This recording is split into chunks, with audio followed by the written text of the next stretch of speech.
Grabe, ang ganda ng dagat oh. Lapitan natin. Hindi siya buong Manila Bay, no? Hanggang dito lang. Ayan, kung makikita po ninyo. Ayan. Pero grabe, ang ganda.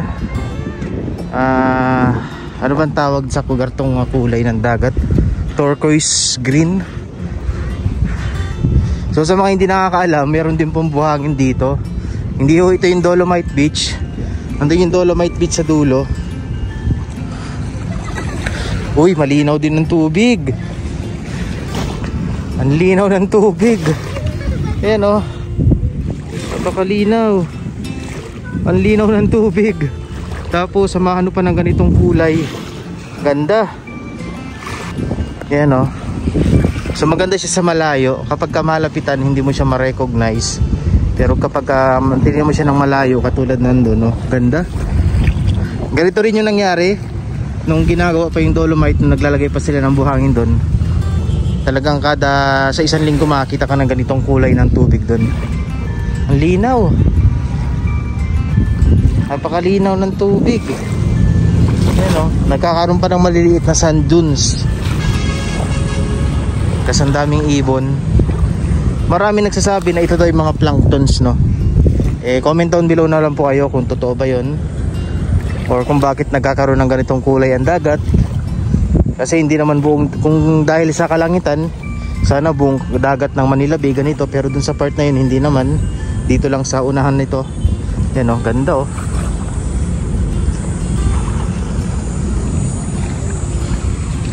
Ganda. Yan. Ang dami pang ibon dun. Hindi ko alam kung anong tawag sa ibon na yan. Kita nyo kung gaano kalinaw yung tubig. Ayan o, linaw. Siyempre pasalamatan din natin yung araw-araw ng mga naglilinis dito. Yung mga taga DPS Mandaragat. Sila yung araw-araw na nandito. Bukod pa yung mga naglilinis dun sa Dolomite, bukod rin yung dito. Yung mga Mandaragat, araw-araw yan. Tapos yung mga bato na yan, sinusuong nila hanggang kasuluk-sulukan. Araw-araw po nagbabangka rin sila para malinis yung mga basura. Yan.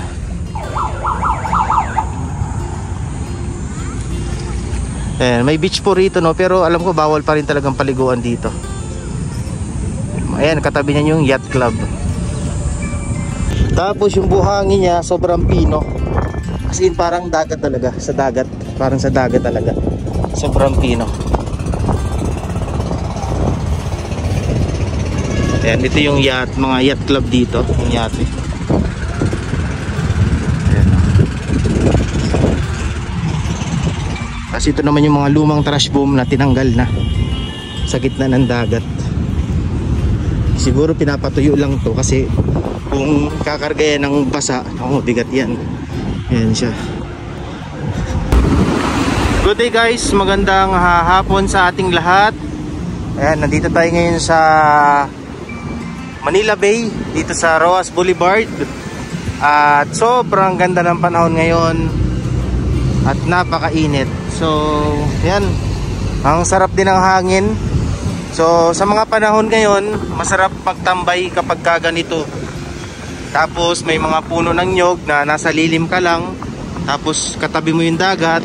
So hindi mo ramdam yung init, no? Hindi mo ramdam yung matinding sikat ng araw. So pasalamat tayo kasi may mga puno dito sa Manila Bay. Ayan. At hopefully wag naman sana itong masira. Kaya nga sila naglagay ng bakod rito para hindi masira basta-basta ng mga taong gustong magkaroon or gumawa ng hindi maganda rito. Okay? Yan. Ganda. Ang galing, no? Patapos na rin pala yung building na to. Bago lang to eh. Ayan. Dito sa may ganda. Ganda ng gusali. So parami na rin yung mga gusali rito, no? Sa bahaging ito ng Roas Boulevard. Tapos meron tayong balita na gagawin daw tong bakal, no? Ayan. So abangan natin. Ito pinakang harang dito. Grabe, ang ganda ng dagat ngayon. Ayan, no? Tapos buti nilang ata malakas talaga ang hangin. may nakita tayo rito. Ano kaya to?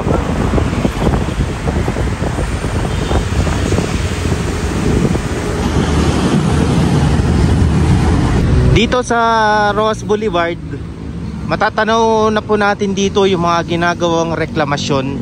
Pakita ko sa inyo. Ayan. Ayan. Ito. So matatanaw nyo na dito itong Island B. Ayan. Ayan sa may part ng MOA na dito. Kitang kita din natin.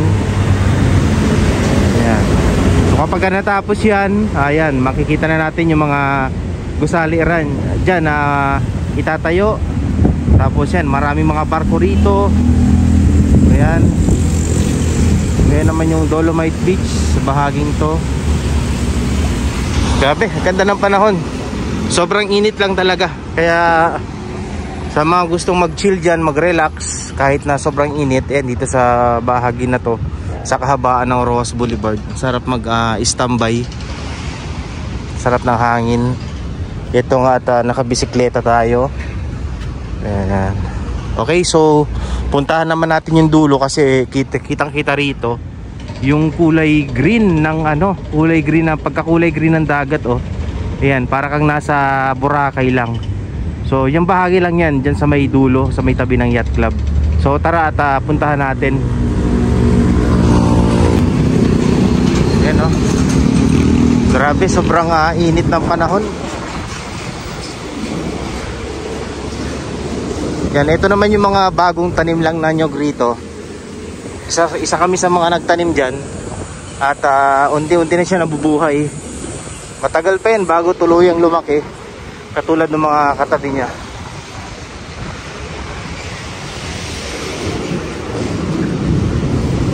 Grabe. Init.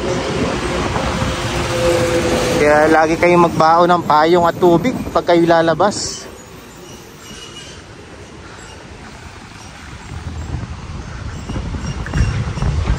Bukas naman tong seawall na to. Yung nga lang, limited time lang tuwing umaga. So 6 to 8 lang ata. Ayan, sarap ng hangin, lakas. So papunta na tayo doon ngayon. Ayan, ito pala yung sinasabi na gagawin daw yung souvenir shop, pero wala pang nangyayari. Ito rin yung isang toilet dito na hindi pa napapakinabangan. Ayan, yung toilet na yan.